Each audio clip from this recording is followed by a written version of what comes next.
Hi mga kastorya, Carlos Torres po, and welcome ulit sa Tilaw Lokal. Alam nyo ba kung saan ang masarap na kambingan dito sa Malaybalay?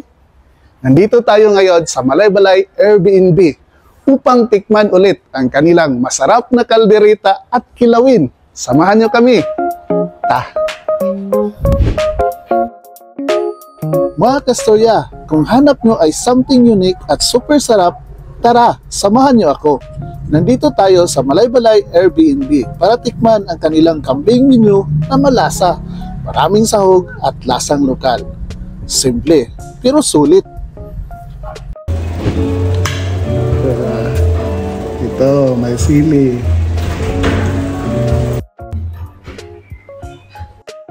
Andito na tayo sa ating paboritong portion, ang pagtilaw o pagtikim mga kastorya. Una nating tinikman ang kanilang kilawing kambing.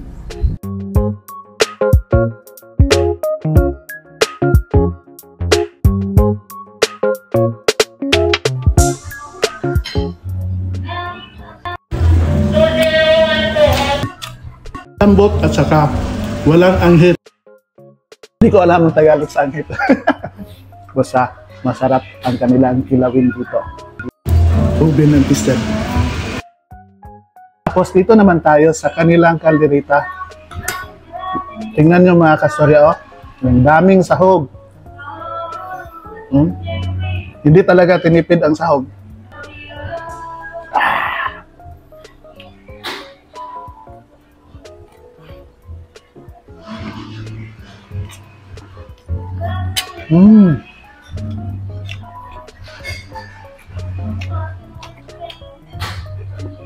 Malinamnam at saka malambot. Ang sarap at wala ding anghit. Napakasulit, napakasarap ang timpla dito mga kastorya.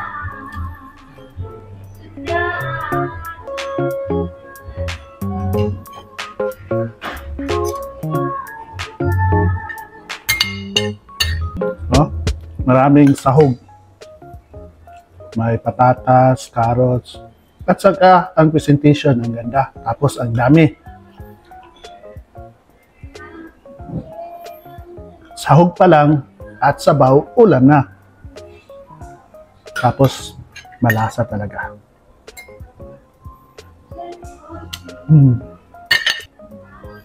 Try natin mix. At saka lagyan natin ng sili.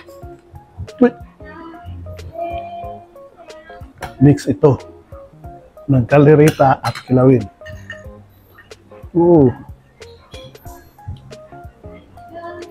Mix kaldereta and kilawin.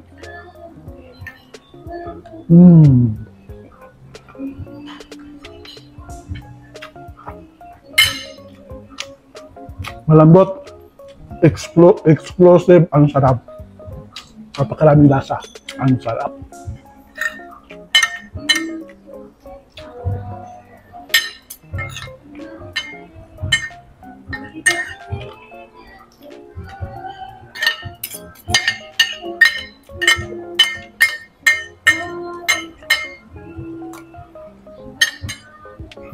Impas ang kanin mga kastorya. Pero yung kilawin at saka itong kaldereta, hindi maubos kasi marami. Good for 2 to 3. Mga kastorya, ganito talaga ang sarap ng lokal. Malasa, maraming sahog at hindi mahal. Ganon ang lasang Bukidnon. Simple lang, pero solid. So yun na mga kastorya, ang sarap talaga ng lutong lokal. Dito lang yan, sa Carlet Stories, #TilawLokal. Ang sarap ng lutong lokal mga kastorya. Dito lang yan, sa Malaybalay Airbnb, 40th Street, Barangay Kasisang, Malaybalay City. At kung gusto niyong tingnan ang full vlog dito, check lang sa comment section mga kastorya. Salamat tungkay!